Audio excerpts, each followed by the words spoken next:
Dating ko lang. So, wala pa akong nagawang shoot. So, ito na, shoot for today's video. Reflex ko yung mga pinamili kong mga snacks, guys. Kasi ako, guys, wala akong ginagawa. Wala. For the chifan. For the, kain-kain lang yung atake natin, ate girl, guys. Ano naman ako, pag bored ako sa buhay ko, nanonood ako ng mga dito sa TikTok, mga kung ano-ano, or mga mga ideas, ganoon, about sa pag-affiliate. Siyempre, minsan, nagugutom ako kaya bumili ako. My favorite snack, Chinese snack, guys. Diba? Yun na bago sa inyo, guys, kahit nyo yung mga video ko, dati pa po, nagaan ng mga Chinese snacks, guys, kahit sa Pinas, kahit doon pa ako, dyan pa ako, yan, mga, talaga, ini-snacks ko sa Chinese store. Lalo na yung nag-work ako na hindi ko nababanggitin, guys. Kasi doon, yung store lang kasi doon, Chinese store lang, walang Philippine store doon. So, no choice ako kundi bumili ng mga Chinese snacks kasi di kami pwede lumabas doon. So, compound yun. Di ko sasabihin na, compound yun, hindi pwede lumabas. So, doon ako namimili sa compound na yun. Pero mga Chinese store, kaya nasanay akong kumain ng mga dami siyempre mga kasi madami, di ba? Yun. So, isa-isahin natin, ang dami ko nang sinasabi. Let's go! Yung pinakaunang favorite ko, the Chinese milk. So, tapos, diba, wala akong ma-unbox na so maganda sa pinamili dito. Then, ito, picture yan ng Chinese. So, yun. Ito, seaweed. Seaweed, Chinese seaweed. Masarap to din, guys, sa noodles. Chinese noodles ito. Parang same lang sa, mga Korean food. Kasi, pares lang din yung, nag-trending, same lang. Yan. Chinese seaweeds. Tapos ito, mga ready to eat. Ito pwede na, may rice. Tapos ito pwede na to. Para siyang bamboo, bamboo. Yung sa kinakain sa bamboo, ganun yan siya. Tapos, hotdog. Oh, may hotdog din sila. Oh, masarap to, guys. Kahit dati, pag noodles na yung kinakain ko. Noodles tapos ito. Pwede na. Kasi yung Chinese noodles kasi, guys, yung nabibili sa Chinese store, hindi kasi siya ordinary mga noodles. Nahihirapan ako sa brace mo. Ang hirap talaga magsalita, guys, pag naka-brace ka. Yung parang nagmumove yung ipin mo, parang may sariling buhay siya. Kapag nagsasalita, kaya minsan yung pagsasalita ko, nahihirapan ako kasi dahil sa braces ko. Braces! Ganun, diba? Ang ganda na ate girl, no? This one. This is the real milk talaga, guys. Real, totoong gatas talaga siya sa Chinese. So, ito hindi real, no? Pero siya, parang more in sugar nga siya, pero talaga. What? Gatas ng kalabaw. Gatas ng kalabaw, yun. Really.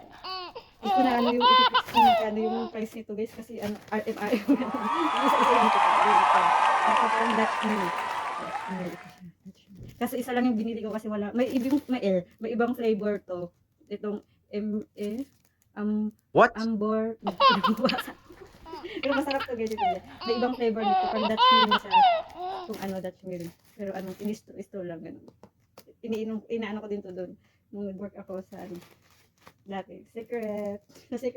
Baka ma-shocking kayo kung saan yung compound na yun. And, yung favorite ko na, guys. Yung naging favorite ko na to, guys. Na kung parang na-addict na yata ko nitong, pangalan nito.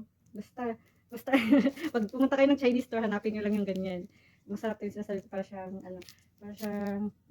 fruit sa ilalim. Fruit. Hindi talaga, parang fruit talaga siya. Nata yung mga fruit. Minsan, mango. May mango yata nito eh. Ito lang yung available doon. Kasi, nakita ko lang doon. Basta masarap to, guys. Jelly, tas may fruit. Masarap to pag ilagay nyo sa refrigerator pag malamig kainin. Diba? Parang na pang dessert nyo. Ganun. Tapos this one. Basta kung gusto nyo bumili nito, guys. Basta pag may nakita kayong mga Chinese shop, ganun, pumunta kayo, ganun. Meron na yung isang nabibili. Pero depende pa rin siya sa Chinese store shop. Kasi sa Pilipinas, ganun eh. Kung minsan wala akong, yung gusto kong pagkain doon, minsan pumunta ko sa ibang shop, meron silang ganun na pagkain. Tatlo na. Diba? Sobrang ni ate girl nito. Sobrang na-addict na ako sa pagkain.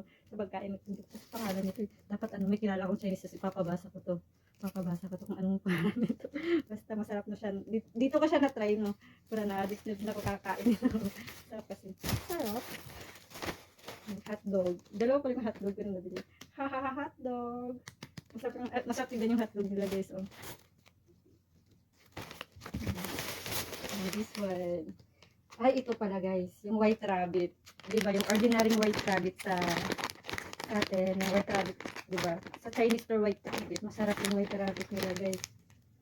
ito talaga yung original yata. Kasi yung sanin natin, para makita mo. Diba, nakakaiba yung white rabbit na siya, nakakaiba. Ang kaibaan lang niya guys, medyo yung white rabbit na nabibili natin sa small store sa Philippine food. Philippine store pala Philippine food. So yun, nalimutan yung takas, galing nga ako sa labas. Iba lang nga siya. Tapos diba, yung sa nabibili ko ng bata pa po, white rabbit. Diba yung balat nun, tinatanggal niya. So ito, yung balat niya guys, hindi siya tinatanggal. Diretso na siyang pinakatan. Ganun. Ang sarap nito. Tapos ito din, hinahanap ko yung nito. Yung candy ng milk na to. May candy nito eh. May candy nito. Kaso may nakita ko dun, sobrang dami kasi guys. Baka masira yung ipin ko. Sobrang dami kasi niya. Gusto yung konti lang sana. Pag minsan, gusto ko ng candy. Ganun. Sobrang dami kasi pero may candy. Masarap din yung candy nito. Yung milk nito, may candy to. So, balik tayo sa white rabbit. Yung white rabbit. So, yung nagpa-try nito sa akin, yung ex ko din, di ba? Sabi ko dun sa ex ko. Pati yung white rabbit na hindi ko pa na-try, dun ko na-try yung sa ex kong Chinese na. Yung white rabbit. Sabi ko, weird ng white rabbit. Ito iba sa amin kasi, di ba? Ulit, pagbukas mo, sa atin parang dalawang balot pa yung nakalagay sa white rabbit. Sa Chinese white rabbit, yung isang balot, ay yung niya, tapos yung mas niya, nakakain, di ba? Yung niya, chewy, yung malambot yung candy. Like sa ordinary white rabbit, matigas. Ito pwede mo. Yummy. Diba? Kasi ari pag madami yung isip, kumakain na ng ano. Ako naisip, wala akong isip na content for today's video. Ito muna. Piniflex ko lang yung yung snack na gusto ni Happy Girl. Gusto may favorite. Konti lang. Siguro ito, mga ilang days ko lang itong mga snacks na to guys.